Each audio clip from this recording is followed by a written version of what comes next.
recording, and I'm going to share my screen with you so you can see that like I'm adding you and everything. Chat. Where is the chat? Copy. Paste.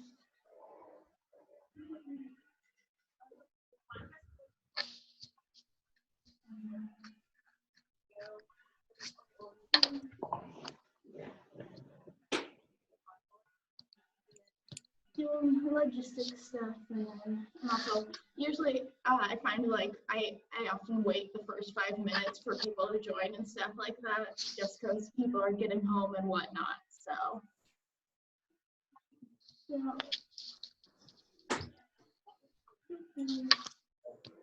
that doesn't mean come at 6:05.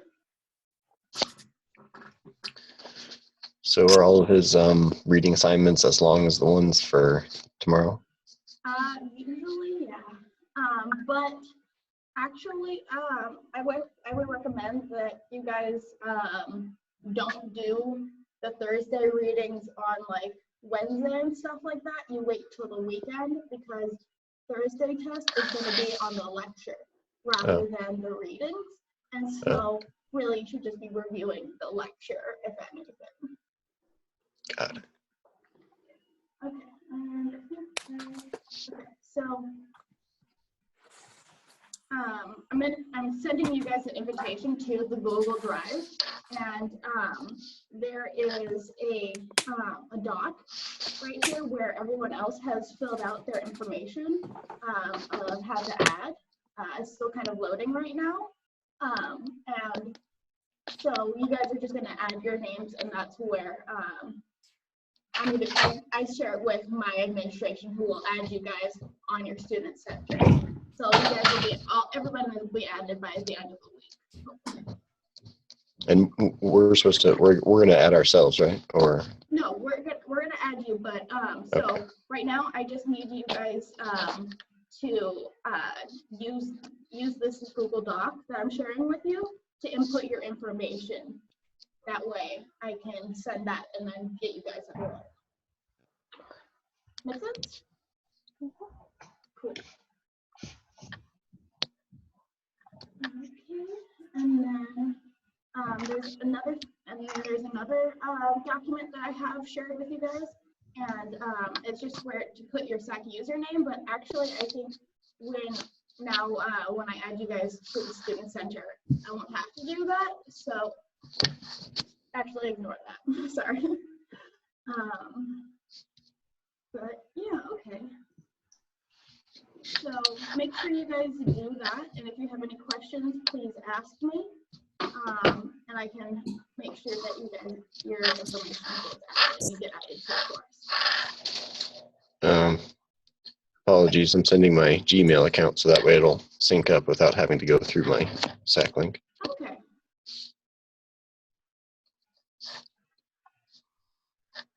I wonder where some of the others are that were here on Monday and aren't here today. But just a quick question while people are like still figuring out things. What did you guys think of the quiz question that you got on Tuesday? Straightforward. Yeah. No problem. Good. Okay. That was good. Wish I had a little more time to explain more. But yeah, that's always the crunch, so to speak, is the time. But I figure as long as you put the 3 in there, then you're good. That's how I grade. Because actually, I grade the Thursday tests and insights and stuff turned in on that day, and then he does the Tuesday stuff. Oh, okay. Good. So, add your Gmail, and then we can get started talking about the syllabus.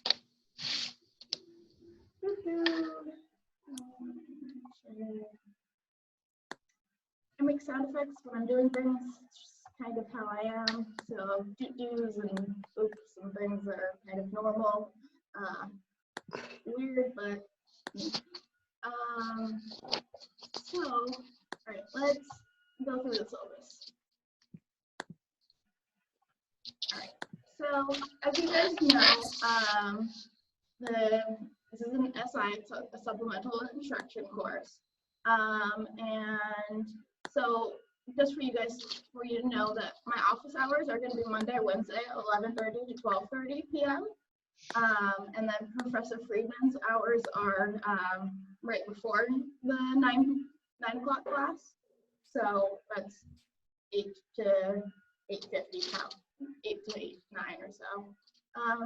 So I'm just going to kind of read through the course description and all of that, just kind of like any first day of a course. Boring, but you gotta do it. So course description.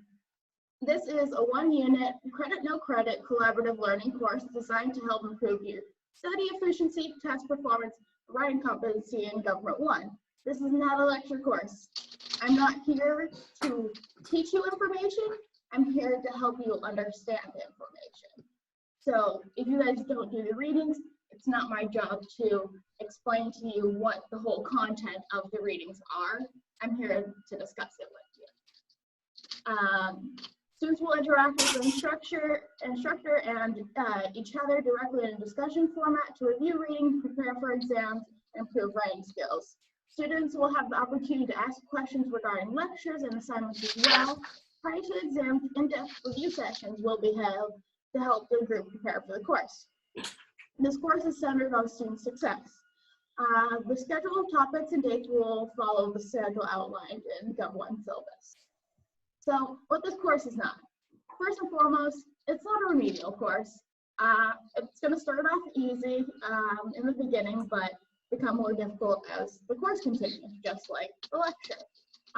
Additionally, this course is not and should not be considered a substitute for the lecture. Students who choose to attend the supplemental instruction class will miss valuable material and study time in the regular lecture course if you choose to skip it. This adjunct course is designed to prep you for the lecture, not replace it. Lastly, this course should not be considered an occasional tutoring session. Once you've signed up, you're enrolled in a course, not an occasional one. So, course objectives. Develop more effective study habits and note-taking skills that can be used in the SI and the GE course and courses beyond. And then encouraging you guys to interact with one another to facilitate a group interaction, review, or practice. So basically, I would like you guys to, get to know each other and stuff like that, because these people are your allies, because they're taking the same course as you. So if you don't understand it, probably one of them will. So don't feel scared to ask for help. Overall, enhance student success in their lecture coursework by promoting excellence, providing an environment for group study, and promoting the atmosphere of mutual support. So, the course requirement. And it's the attendance policy, it's a big thing, but it's how I give you guys credit. Because this isn't a credit or no credit course, there aren't going to be any graded assignments. Credit is based on attendance and quality of student participation. Therefore, attendance is mandatory. And quality of student participation basically just means please talk at least once a class, don't be super silent, because then, you might have something valuable to say and everything. And you might have a question that other people have, but are too scared to ask. So please be prompt in logging into class. Like I said, I will wait till 6:05, but I really would like to start earlier because, if we only have 50 minutes, and honestly, that's not a whole lot of time. Oftentimes, we aren't going to be able to cover all of the readings. My goal is to cover a majority of them, to give you guys a good understanding and be able to go into the test, but we're not going to be able to cover everything. If we had 60 minutes, though, we probably could. Okay, and so if you have to leave early, please notify me ahead of time. You guys can just email me or in this chat box, you can send me a message privately, and I can just be like, hey, something came up, I have to run, and then I'd be like, okay, yeah, okay, but just, you know, hit up, leave and stuff like that. Better for me to know rather than you just disappearing. Then I might be like, oh, did I say something to offend them? Or are they just like out of here? So, yeah, okay. And if you have more than 2 unexcused absences, you will receive a grade of no credit for the adjunct section. But if you have an excused absence, such as a death in the family, medical emergency, etc., please notify me via email as soon as possible. You will be asked to provide documentation for an excused absence.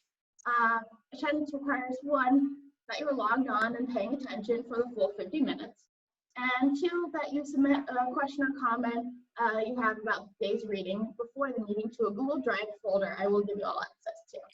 And so that's here in the Google Drive under questions/comments. I'm going to create like a little, just a Word doc, and you guys will just put in a question or comment and, you know, put your name under it so I know it's from you. And we can address your questions. That way, if you have something pops up during the reading and everything and you want it to be addressed, we can make sure that we do that. So to make an absence is actually really easy. That's why I have only 2 unexcused absences only, because you only need to go to YouTube where the sessions are going to be uploaded and submit to me a full page of notes on the session by the end of the semester. And that's why you'll be able to make up 5 absences and have only 2 unexcused absences. So that's 7 total absences. That's a lot over this period of time. So the goal here is really, because I want to help you, and that's why I want to give you excused absences. I don't want to penalize you guys. I want you to get the credit and stuff like that. So yeah, once the makeup work is checked off, the absence is going to be excused, and but you know, the effectiveness of the course is lost with a high frequency of absences, which is why there's such a penalty. So for add drop policy, if for any reason you must drop Gov1, you must also drop the SI separately. It will not automatically be dropped from the adjunct section. So if the drop procedure is not done correctly, you will receive a grade of no credit on your transcript. All drops must be completed by February 17th of 2017, not 16. 16 would be bad. So that's a little typo on my area. So to the ad course, you just have to fill out the ad slip that's on the Google Drive. It's going to be up until the 17th, honestly, because we actually need more like 12 people in the course. So really try to make sure to invite your friends. Hey girls.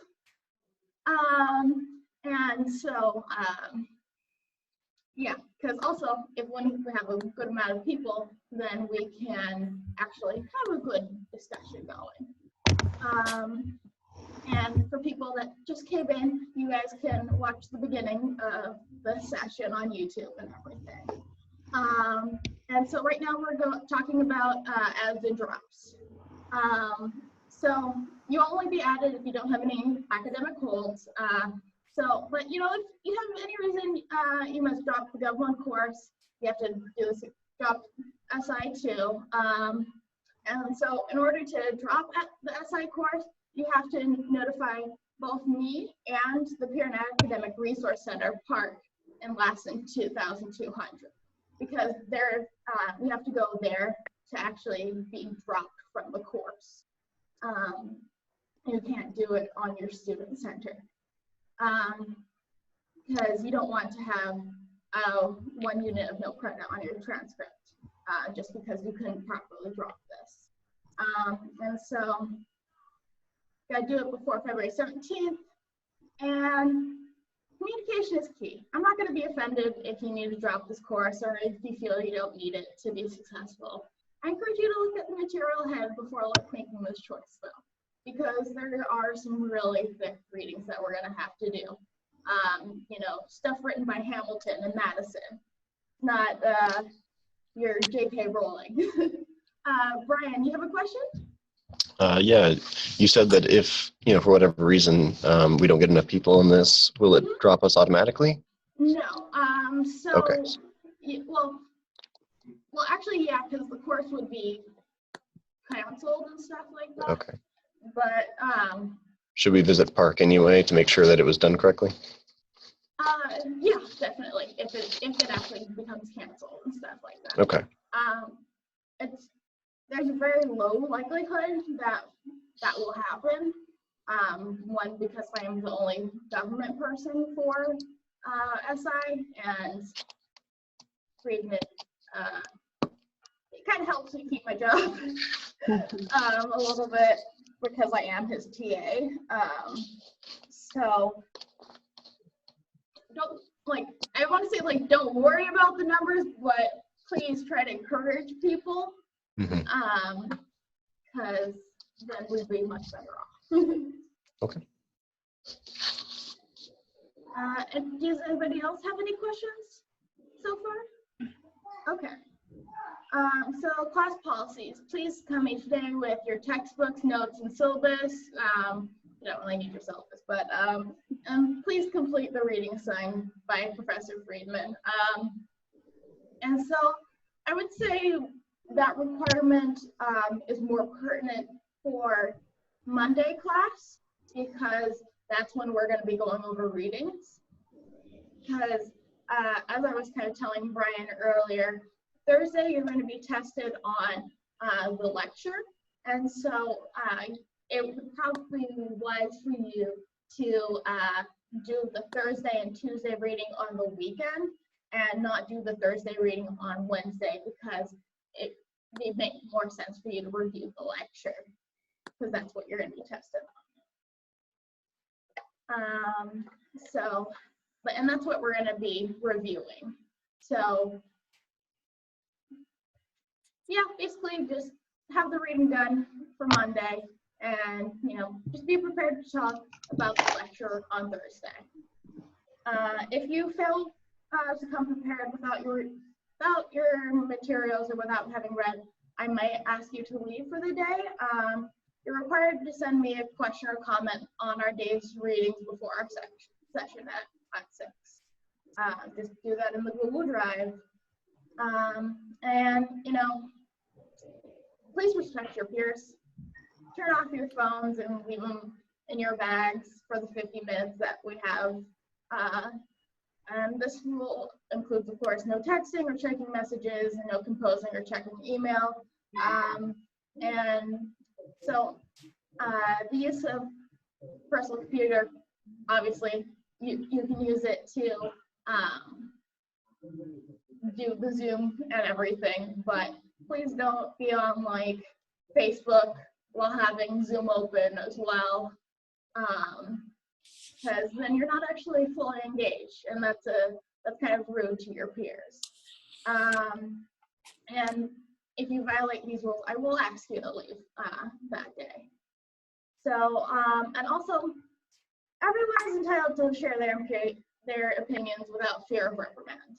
So please treat everyone with respect that's also due to you, especially because this is a government class and we will be discussing potentially sensitive topics. My classroom is a safe zone for everybody, whether you be the most conservative person or the most liberal person. Everybody's welcome here, and I want you to feel safe to share your opinions, because if you can't share your opinions and discuss them in a civil manner in college, where else can you do them? And so that's kind of my little tirade. But I think it's really important, especially, gosh, you guys have been paying attention to this past election and what's going on. Tensions are high. And I want this to be a place of peace, at least. I mean, we'll be discussing things that are sensitive, but we don't need to hate each other because of that and because of different opinions.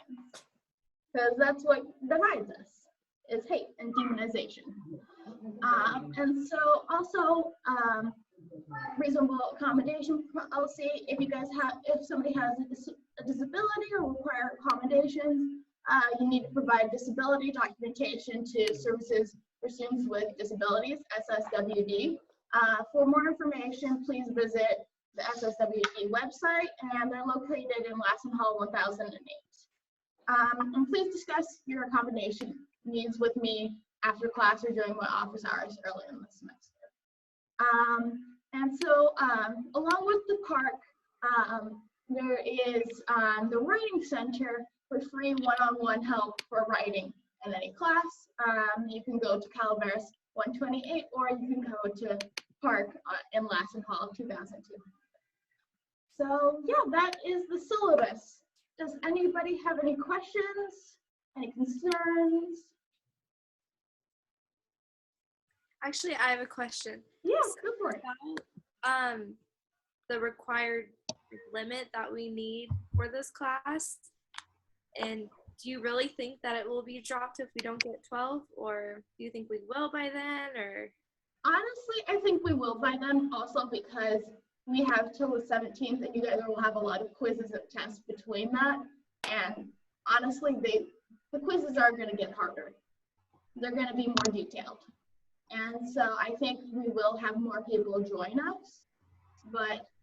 And also I do think that it's more of a likelihood that we'll continue our class even if we don't get the 12 cap.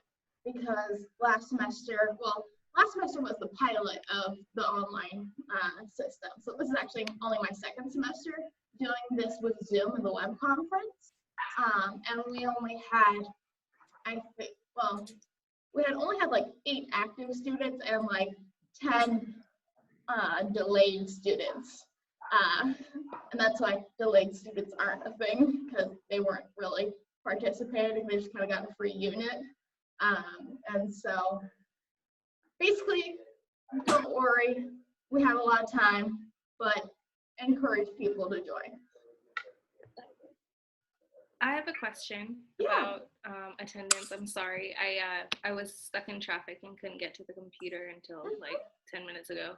Does that affect anything? No, as long as you get here for the majority of the session, or you can email me or text me if you are really, like you said, stuck in traffic. You can text me. But honestly, it'd be easier just emailing me and stuff like that. All right, no worries. But yeah, no. Like Rita and Vivian got here late too, actually. So you're not the only one. And that's what happens. So I'm not a super hard ass. The only thing I'm a hard ass is if you guys don't do the reading. If no one does the reading, there's no class, because there's nothing to discuss. Because I'm not here to teach the material to you. I'm here to help you understand it. So that's my only hard ass policy. Okay. Also, I kind of cuss a little bit, as you can tell. Oh no, it's all right. So we're all young. If that makes anybody uncomfortable, please let me know. But in general, fuck it. You guys can curse in here.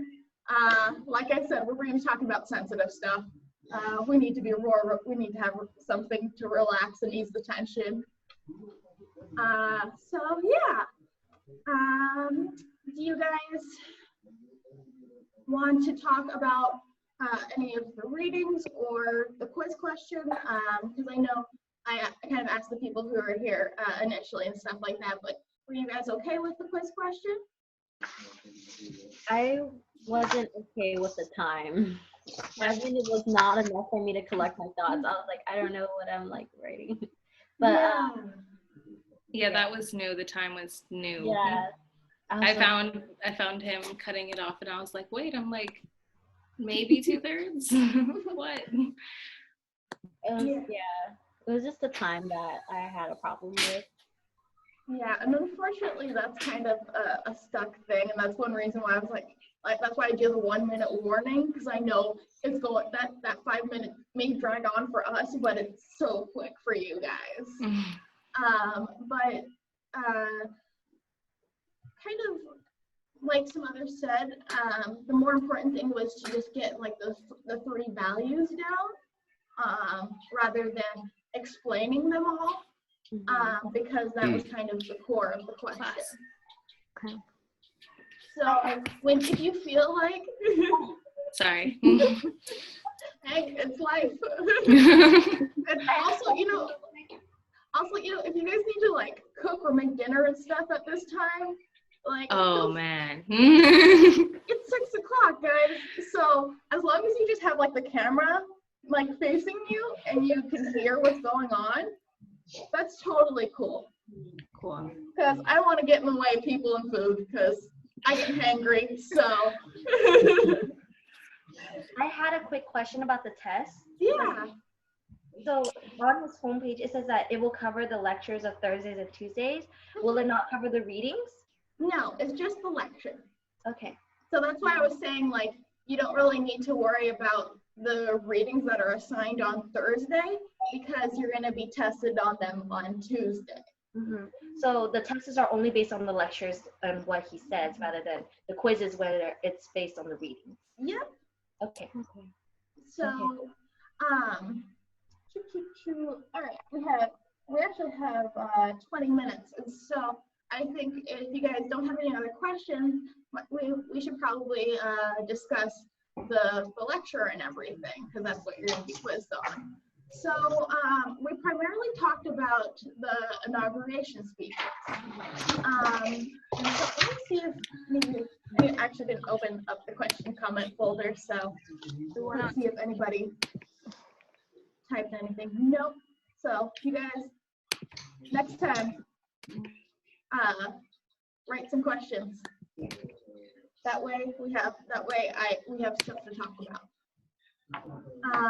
But actually, Ryan sent me a question, or actually kind of a comment.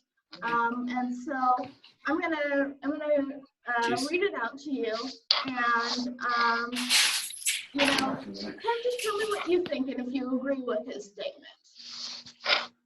Sorry for putting him on the spot, Brian. No problem. So you don't have to send this to Professor Friedman, just send it to me. Right. It was directed towards Dr. Freeman, but Okay, cool. Sorry, I wasn't sure.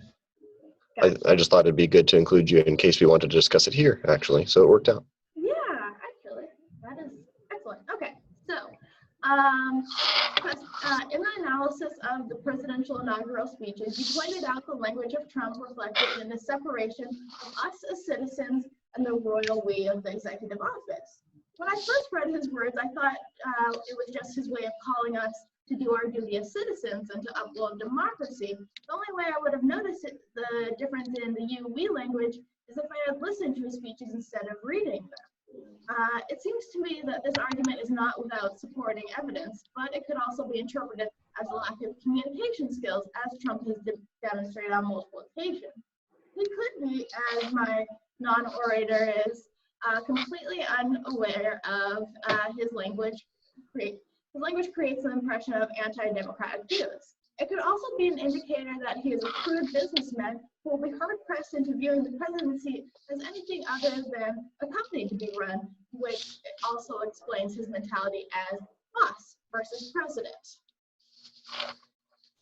So, do you guys agree with, do you think Brian is on the right track with maybe the us versus we was kind of just a slip up and, the way that Trump talks? Or do you think it was intentional?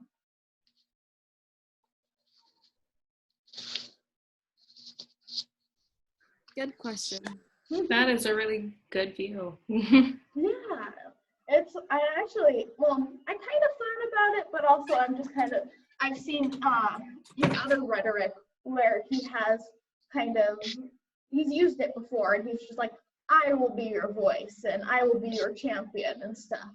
And so to me, I see that as a continuation of him separating him as this kind of savior of America to make it great again, and the common people he is helping. But I could also see it just being, like, it's us and we and our country. What do you think, Vivian?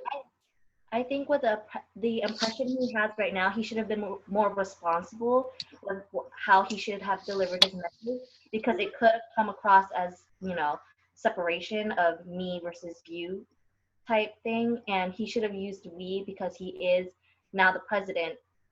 And with his impression now, I'm sure he's well aware of how people is unfavoring him, so he should have been more responsible with his word choices.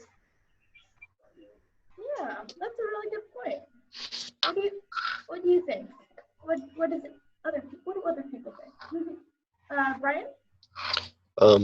One thing to note that Professor Friedman pointed out was that he doesn't write his own speeches. Actually, there's a speech writer. So that's something else that I hadn't considered when I wrote that email.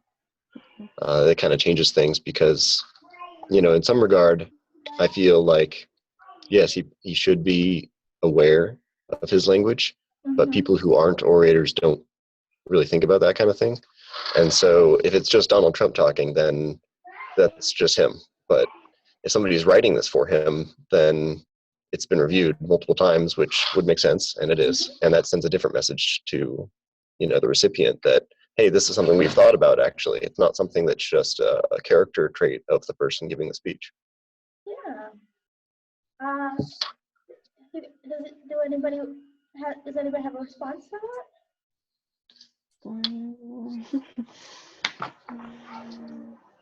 I mean, like, I agree. Like, from when I was reading the inauguration, I was like, it sounds more of like a businessman. Like, that's how I see it from reading from President from Barack Obama's speeches and stuff too. Like, I don't know, like Barack Obama's speech was just more moving, and yeah, that's just how I've seen it. Yeah, because both in all three of our examinations of the inauguration speeches, Bush, Obama, and Trump, we noticed that all of these words are carefully chosen, and they each have their own meanings and kind of connotations. Because you saw that Obama and Bush, they seem to be saying the same things, but when you really analyze them, they had their own kind of policies attached to them. Where Obama was more about equality and Bush was more about liberty, as the main tenet that he was highlighting. And so, yeah, that makes you think of like, okay, if somebody is specifically choosing each of these words, what does that mean? And I also kind of want to let you guys know, did you hear about the whole issue with the National Parks Twitter, where they retweeted an image of what the crowd looked like for the inauguration compared to what the crowd looked like for the Women's March the day after? The inauguration was really sparse. There was barely anybody there. And then the Women's March was so full. And so because of that, Twitter was actually shut down for, I think, a day or so. And then when it was brought back, it just started doing like nature facts and facts about the parks, nothing with any opinion. And so because of this, both the National Parks Agency and some other people from other departments have created these rogue Twitter accounts where they're able to actually tweet freely without somebody shutting the account down. And so one of them is actually the staff of the President of the United States. And what their most interesting tweet to me was Trump is quoted as saying, I want to be a president that is remembered as a king. And so to me, that was very telling, especially when we were talking about the use of the royal we. But yeah, so that's kind of just a little tidbit of information. So what did you guys think of, well, you know how Bush's speech was more about liberty and Obama's speech was more about equality? What tenet of like the three tenets, you know, liberty, democracy, and equality, did you see in Trump's speech? Do you think he used one of those as his main themes? Or do you think he had his own? I feel like his inaugural speech was just babbling, to be honest. I actually watched it, and at the end of it, I was like, I can't believe I actually took the time to watch that. Because he just kept saying a lot of the same things that he's been saying since I initially think he has quite little qualifications for any political topic. But if we look back at his associations in the previous years, he's had a lot of the same views, of course, but I just can't believe it's real. I'm like baffled along with America, but Yeah. well, like, and The Simpsons said it in 2000, and it's just, I'm like, wow, how many times is The Simpsons gonna be right about America in general? It's just so weird. It is, and it's scary. And honestly, it's getting scarier with, I mean, the action the administration. he's been taking. I mean, with the travel ban and the fact that he's still going on with the fucking wall. Like, well, he fired the head of the attorney. He fired the attorney general. And actually, but it's the acting attorney general, so they didn't fire the right. official one, but yeah. And so, you know, and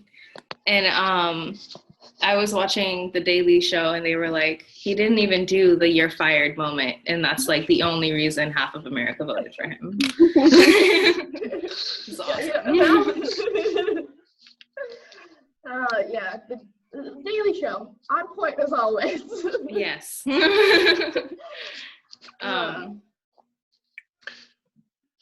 But yeah, I mean, it's the same rhetoric that he's had the whole time. Yeah. Just like, it's consistent, but yeah. He's also consistently contradicting himself. Like day by day, he had an interview saying, I don't know, I love Mexicans, and then the next one is like, just kick him in the face, and then no matter what you want to hear, you're gonna accept that he said that. So he kind of was going for both sides of the fence, and it just happened to be like one fence that we don't even want to build. So. And not to mention that walls are really kind of pointless in this modern era with, you know, drones and tunneling capabilities and whatnot. Yeah, and then the fact that we're going to be paying for the wall. And so, you know, maybe pay for our education to, you know, improve America. Yeah. Nah. It's just a Twitter show. Isn't his wife Hispanic though? What is she? She's Slavic. I'm not sure which. So she's like from Eastern Europe. I'm not entirely sure where she's from. But yeah, no, she's not Latino at all. But we don't she's not the first lady though. We don't have one of those. We don't have a president. Yeah, that either. I mean, they're all just puppets. He's really worse than Ronald Reagan, and I thought he was just going to be the second Ronald Reagan. but it's like, No, he's worked. I mean, at least Ronald Reagan had served in. Oh, that's executive true. Office that is true. beforehand. He has a lot more qualifications for the job. We've just He might gone, actually know how to pass a bill, because oh I yeah. honestly don't think that Trump knows how to pass a bill through Congress.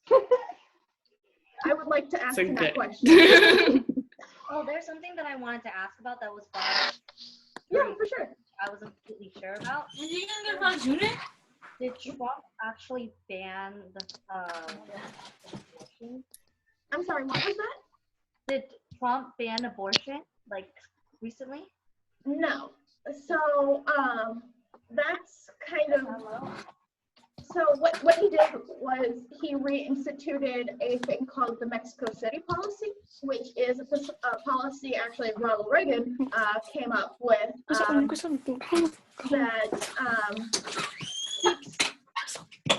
that is a policy that the United States will not give funding to intergovernmental organizations or non-governmental organizations. So like they're not going to give money to the UN or to like Planned Parenthood to support abortions.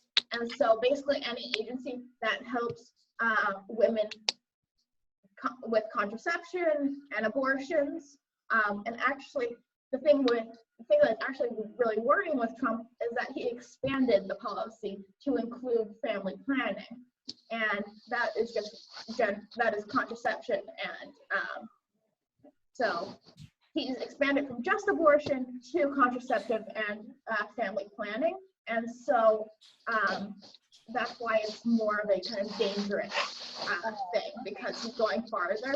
And so that was more of a clickbait article heading that you had. So it's partially true, but not completely.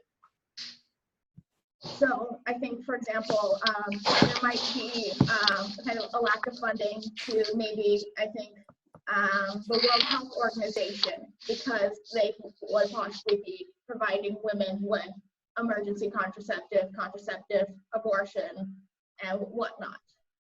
Does that make sense?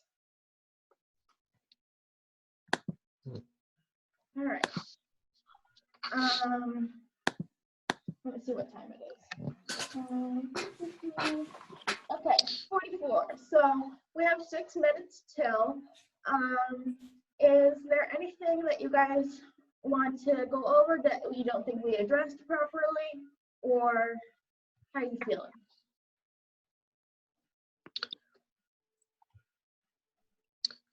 Democracy. You originally asked what quality you think his inauguration speech captivates, and I think if I had to pick one, it would have to be democracy and his talks about giving back to the people. I don't know what's going to happen, and I'm kind of skeptical, but we'll see. Yeah, it's interesting because what he does is that he's a populist, and so he directs things towards the people, but he's like, oh, I can do this for you and stuff like that. And part of the populist rhetoric is kind of identifying, giving an ethnic identity and a religious identity to the good people and stuff like that, who are the population he is serving. And that's one reason why he himself is just so divisive, is because he's preaching this rhetoric that these people are the good people and these people are the bad people, and that's what's dividing our country apart. Right. And yeah, it's gonna be interesting to see what happens, but I see this as more of just even more of a push that I'm in the right field, because there needs to be somebody. It's a wake-up call, and I think we all need to really show up for midterm elections and not just the general election. Very much so. I agree with that statement. Political advocacy, as the professor said. That's a good word, that's a good term just to keep in your back pocket for the rest of your life, because it'll be relevant. It's also a nice fancy word that you can be like, yes, I see you didn't vote, you lack political efficacy. You know, you don't have something to say at the cocktail party. I don't know. Try to schmooze with the business people. But okay, yeah. 3 minutes left. We could talk a bit more about how terrible Trump is, or I mean, actually, honestly, I think Pence is worse because he has political knowledge and he's for gay conversion camps and stuff like that, where they convert queer kids into straight kids, and A different type of FEMA camp. and they use electric shock therapy for that. Well, And- I feel like I really wouldn't be surprised if anywhere in the future they enforce martial law, but I've just felt like that since I've ever moved here. Because it's just you never really know who's pulling the cards and what their intentions are or who they're aligned to for real sake. So we're just being shown, literally, like America's the world's TV type thing. Like you're just getting shown what you want to be, you know, they only expose you to so much. Like, yeah, that's what I really like about like social media and the rise of it, because we're actually seeing footage that we don't see right. on the That's news. very Especially big. with like Black Lives Matter and the protests and everything, because when they portray it on, you know, ABC News is vastly different than What's people going who are on for real. there, you know, and doing Twitter live feeds. But yeah, I definitely agree. And so it's interesting because we're all like, yeah, we have safeguards against these things, but with the way he's going, it's very scary. Because he's kind of like, fuck you, I don't care about the law. Very much. That's kind of scary in my part, as if I'm looking at the past president and how we hardly saw anything going on, and it turns out they did whatever. We find out at the end. But with Trump, we're seeing everything now, and that's kind of scary to know that, okay, you're doing this with Trump, but you couldn't do this with the past presidents. You know, who knows what the past presidents did, and that's, you know, that's scary to know what happened back then and what's happening now, to be honest. Because yeah, really, they didn't publicize everything that Obama did, because Obama actually was the president who deported the most Mexicans. Little known fact. Yeah. Would not surprise. Yeah. But Oliver Stone did a entire Netflix series on the untold story of the U.S. and it's really good. It's a lot of information. It's not one of those binge watch shows at all.